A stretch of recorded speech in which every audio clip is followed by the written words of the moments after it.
Hej, jeg hedder Michael. Jeg laver smørbrød til Danmarks Nationalret, og her er et rigtig godt tip til den gravede laks.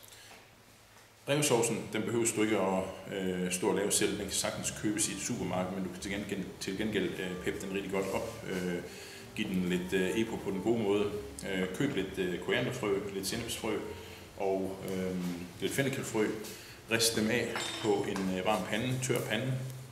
Og så kør den enten igennem en blender eller en lille kaffekværn, eller du kan også bruge en morter, som jeg gør. Kom dem i, og eventuelt krydder med frisk koriander, så får du en fantastisk revsovs.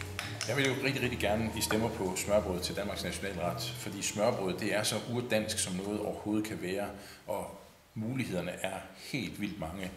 Jeg har bare kommet med mine 2 bud, men tænk på, hvad I selv kan finde på at lave smørbrød, og så gå ind og stemme på smørbrød til Danmarks Nationalret.